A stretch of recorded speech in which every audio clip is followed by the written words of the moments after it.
Кайрылуу күн, кымбаттуу достор. Бүгүн биз сиздермен саңырауқұлақтан жасалатын өте ерекше әрі дәмді салат дайындайтын боламыз. Видеоны соңына дейін көріңіздер. Бізге саңырауқұлақтар қажет.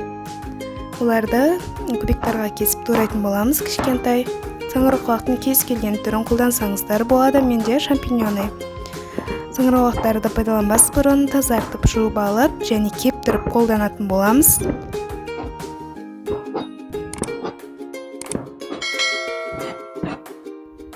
Неке осылай дайындап алдық.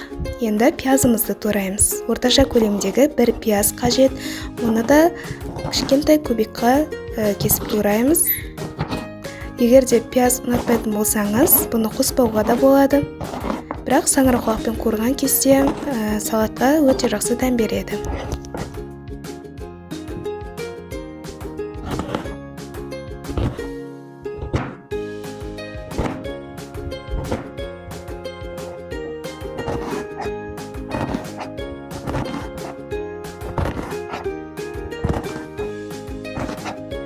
Неке дайындап алдық, енді қуыратын боламыз. Табамызға май қойып қыздырамыз. Кез келген май түрін қолдансаңыздар болады. Менде аралас күнбағыс майы мен сары май. Осылай жасасаңыздар да болады. Сары майда саңырауқұлақтар өте дәмді болып көріледі. Қызған соң туралған саңырауқұлақтарымызды салып, 1-2 минуттай қуырамыз. Отымыздың асты орташа болып тұру керек. Майда көп қоспауға кеңес беремін, себебі саңырауқұлақтар бойына тез сіңіріп алып, қатты майлы болып кетуі мүмкін. Содан соң туралған пиязымызды саламыз, араластырамыз. Және де соя тұздығын қосамыз. Шамамен 2-3 ас қасықтай, яғни соевый соус. Орташа отта жақсылап қуырамыз, шамамен 5-7 минуттай. Жақсылап қуырып алдық. Осындай қоңыр түске енген кезде оттан ала береміз. Бөлек ыдысқа салып аламыз. Енді суда піскен картопты үкіштің ірі жағымен өткізетін боламыз. Осындай кішкентай көлемдегі 3 картоп қажет болды. Үлкен көлемдегі 2-і жеткілікті болады. Осылай дайындап алдық. Содан соң тұздалған қиярды да үкіштің ірі жағымен өткіземіз. Яғни соленый огурцы.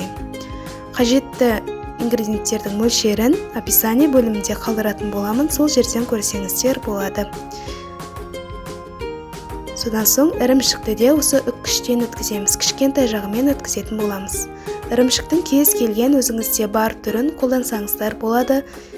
Менде адыгейский сыр. Осылай дайындап алдық. Және де бізге осындай жасыл жуа қажет, оны қарапайым түрде осылай кесеміз.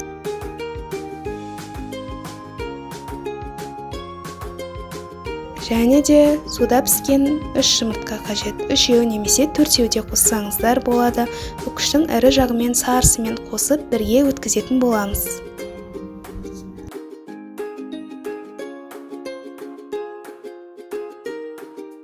Бізде барлық ингредиенттер дайын болды. Және де ортасына жағу үшін майонез қажет. Енді салатымызды жинаймыз. Ең астында саңырауқұлақтар қабаты болады. Осы біздің қуырылған саңырауқұлақтарымызды салып, орташа етіп жайып шығамыз.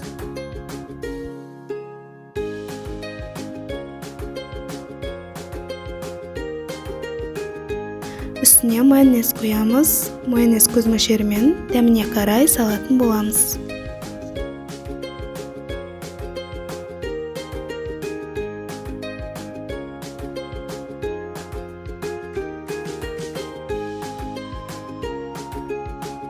Екінші қабат картоп.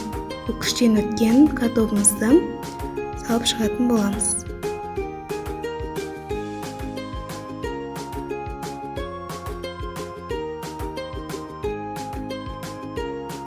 Кішкене тұз сеуіп жібереміз. Және майонезімізді құямыз.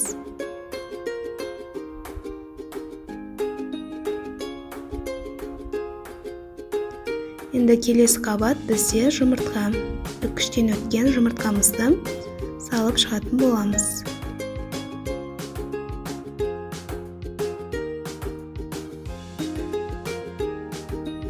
Жұмыртқаға да кішкене тұз себеміз. Майонезімізді қоямыз.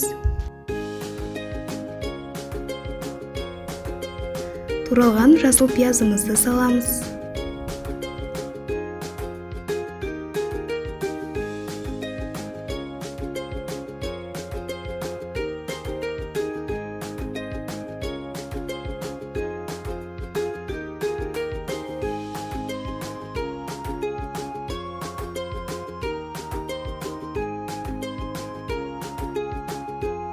Майонезді құямыз.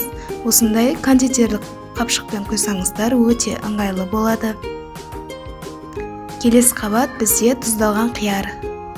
Оны да осылай ақырын салатын боламыз.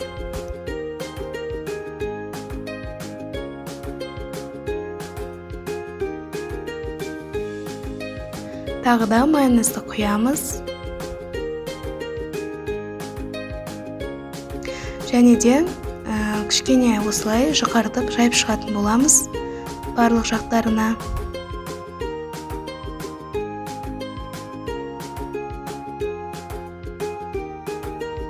Және де осы соңғысы ірімшікті сыртына теуіп шығамыз. Барлық сыртын осы ірімшікпен қаптаймыз.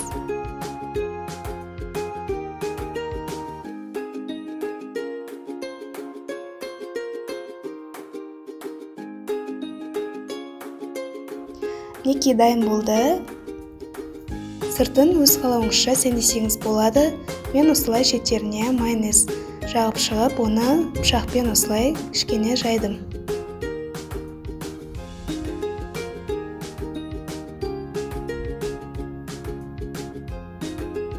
Осы жерге укроп себетін боламыз. Өз қалауыңызша зелень сепсеңіздер де болады.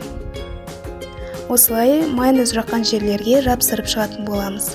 Негізінде сыртын сәндеу өз қалауыңызша. Осылай сәндеуге де болады.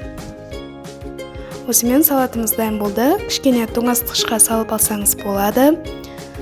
Қараңыздар, қандай әдемі, өте ерекше салат, өте дәмді, маған қатты ұнады. Сіздерге де дайындап көруге кеңес берем. Мерекелік дастархандарға жасасаңыз болады. Видео ұнаса лайк басып, пікір қалдыруды ұмытпаңыздар. Көптеген жаңа рецептерді жіберіп алмас үшін менің каналыма тіркеліп кетіңіздер. Келесі рецептерде кездескенше.